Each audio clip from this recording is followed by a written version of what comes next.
गणगौर की व्रत कथा। एक बार भगवान शंकर तथा पार्वती जी नारद जी के साथ भ्रमण को निकले।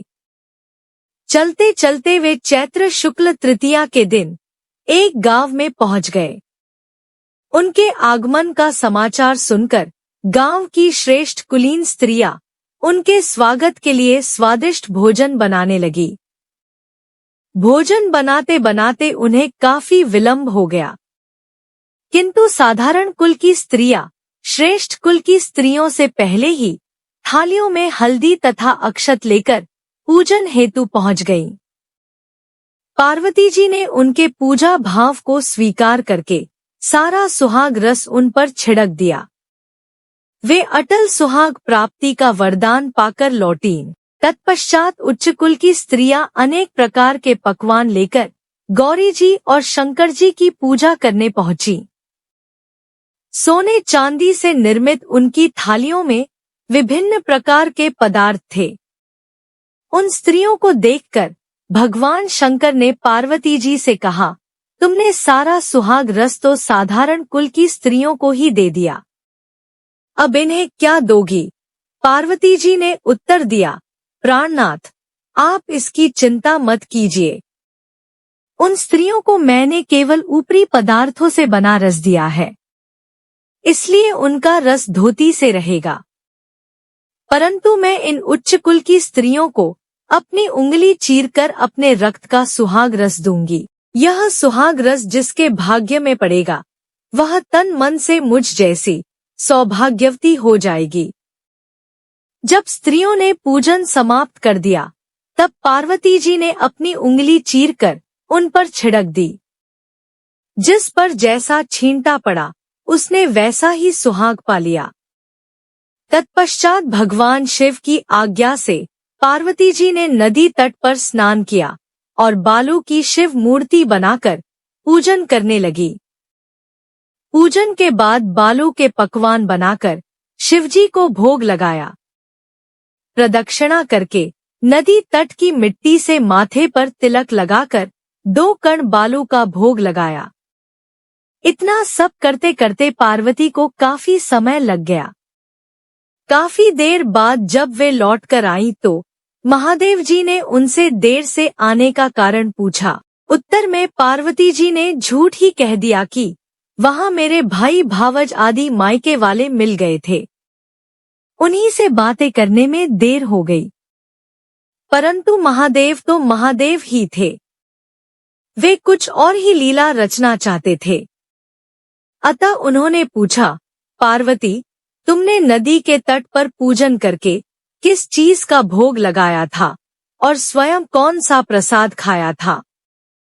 स्वामी, पार्वती जी ने पुनः झूठ बोल दिया, मेरी भावज ने मुझे दूध भात खिलाया, उसे खाकर मैं सीधी यहाँ चली आ रही हूँ।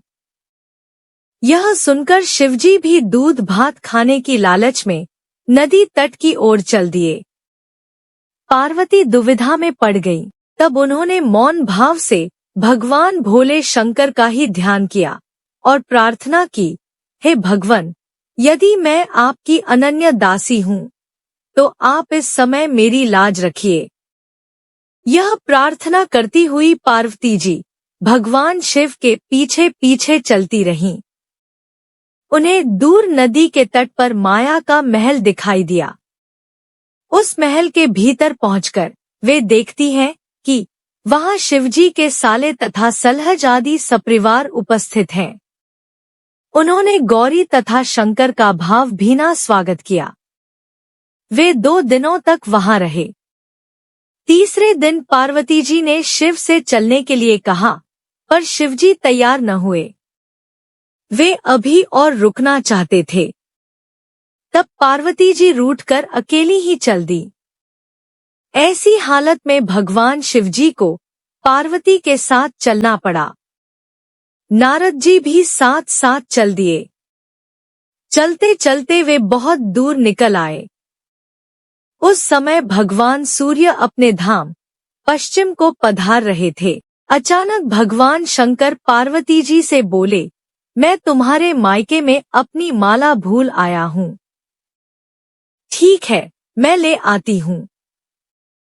पार्वती जी ने कहा और जाने को तत्पर हो गई। परंतु भगवान ने उन्हें जाने की आज्ञा न दी और इस कार्य के लिए ब्रह्मपुत्र नारद जी को भेज दिया। परंतु वहां पहुंचने पर नारद जी को कोई महल नजर न आया।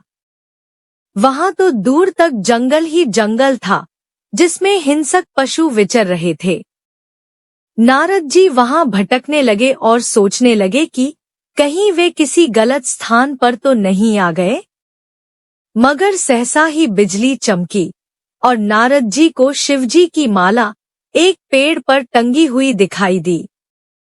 नारद जी ने माला उतार ली और शिवजी के पास पहुंचकर वहां का हाल बताया। शिवजी ने हंसकर कहा, नारद, यह सब पार्वती की ही लीला है। इस पर पार्वती बोली, मैं किस योग्य हूँ?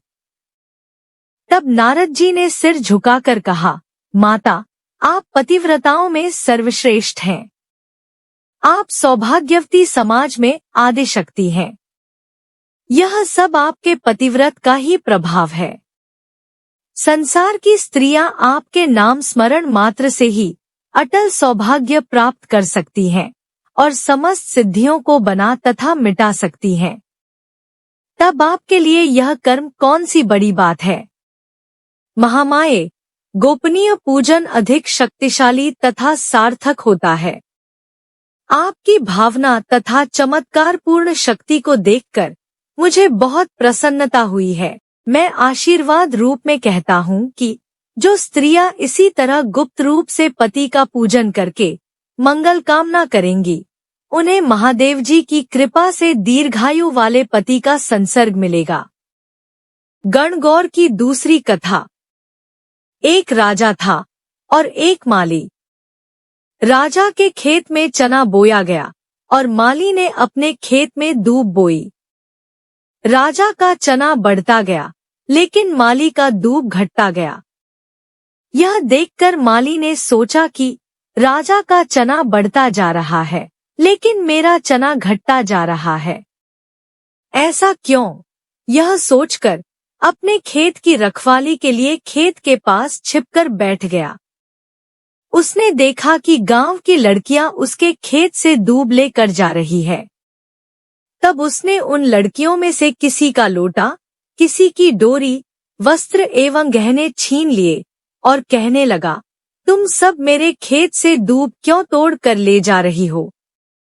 लड़कियों ने उत्तर दिया, हम गणगौर की पूजा के लिए दूब लेकर जाती हैं। यह सुनकर माली ने उनके सामान लौटा दिए। 16वें दिन गणगौर का पूजन कर लड़कियां एवं स्त्रियां प्रसाद, फल, लापसी आदि लेकर माली के घर आई। उन्होंने सभी सामग्री माली की मां को दे दिया और वापस चली गई। माली की मां ने सभी सामान कोठे के अंदर रख दिया। थोड़ी देर बाद माली आया और उसने अपनी मां से कुछ खाने के लिए मांगा। तब मां बोली, गांव की लड़कियां एवं महिलाएं आज खूब फल, लापसी आदि दे गई है। तू भर पेट खा ले, कोठे में रखी है। मां के कहे अनुसार माली ने जैसे ही कोठा खोला तो देखा कोठा हीरे मोतियों से जगमगा रहा है। वहां अपार धन संपदा पड़ी है। यह चमत्कार गणगौर माता की कृपा से हुआ था। गणगौर माता की जय। गणगौर तीज व्रत का महत्व। गण का अर्थ होता है शिव और गौर का अर्थ होता है गौरी। इस दिन माता गौरी और भगवान शिव जी की पूजा की जाती है। महिलाएं अपने पति की लंबी उम्र के लिए ये व्रत रखती हैं।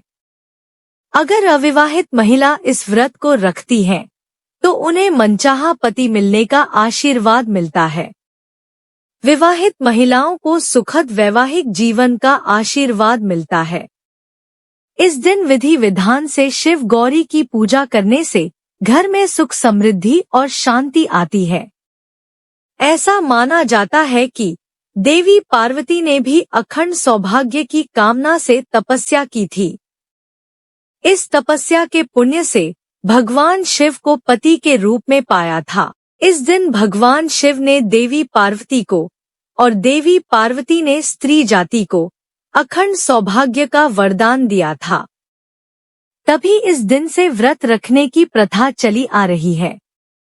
शिवजी की जय, पार्वती माता की जय, गणगौर माता की जय। वीडियो अच्छी लगी हो तो प्लीज लाइक एंड शेयर, और अगर आप चैनल पे नए हैं तो सब्सक्राइब जरूर कर लें।